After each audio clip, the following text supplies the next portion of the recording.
Hi everyone! Well, I'm out here by the summer salad station of heat tolerant greens, and the kale we planted just a few weeks ago is popping up and growing beautifully. But I do have some kale and chard that have been in here for several months, looking a little bit past their prime. So I want to show you a quick tip what you can do to prune it, not pull it, and then get additional harvest out of your plants. I have a chard plant at the end of the summer salad station. You can see it there. It is bolting and going to seed. Now you might look at that plant and go, that plant has passed its prime, it's ready to go. I'm pulling it out. Don't do it. Chard and kale are extremely heat tolerant, extremely cold tolerant, and there's still lots of life left in this plant. Now you can see how the stem of this chard plant is super thick. There's another huge stalk right behind it here. And what you want to do is get in here with a good pair of pruners. In fact, I don't think my regular pruners are going to be quite thick enough, so I'm actually going to use my bypass loppers here and get in here and trim this plant down to just about a 1 or 2 inch stem. Don't be afraid to do this, you guys, because what's going to happen is you're going to get brand new growth at the stem of your plant. Chard can last in a mild climate like we have here in California during the winter time for several years. And even if you live in a cold winter climate, you can go ahead and chop back your chard and your kale like this, but you'll be able to harvest more at the end of the summer. And then you can extend your harvest into the fall because chard and kale are so extremely cold tolerant too. They're frost tolerant, so you may even get some harvest into the winter. Well, this thick stem is a little bit stubborn, so I'm actually going to head around to the back to try and cut that out. Tons of leaves, but they're really just getting overgrown, and they're a lot sweeter and tastier when they're smaller. What I decided to do was cut off some of these upper leaves first. And as long as there's no powdery mildew or disease on the leaves, you can go ahead and compost the stems and the leaves.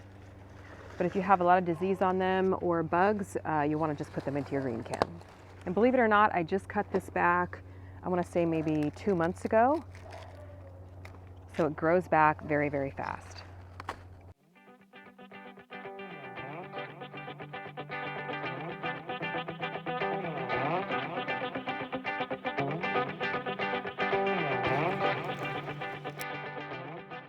So now I'm just going to go in and just take out the brown leaves, just kind of clean up the stem a little bit, give it a good dose of a high nitrogen fertilizer to encourage that leafy growth to come back. And what you're going to see is brand new shoots pop out here along the stem, and you're going to have fresh new greens in just a matter of a month or so. Now this kale right here is what we planted on the summer salad station video, and it's fresh, brand new growth. We've been harvesting that to have in little baby kale salads. But the kale right here has been growing for, I don't know, maybe 3 or 4 months. Looking a little bit raggle-taggle, got some holes in it. So you can do the same thing to kale and it will grow back. See how these underneath leaves are dried up and holey and getting eaten by some bugs? So I'm just gonna go through here and trim off the bottom leaves especially. I may even thin this out because this is planted really, really thick.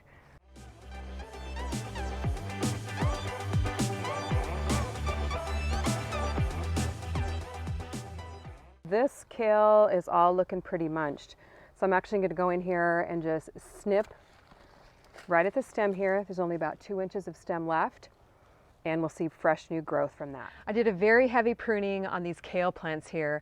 There was really a lot of dry, buggy, even some powdery mildew leaves underneath there, and it looks like a pretty severe pruning, but it is going to grow back in no time. You'll be surprised.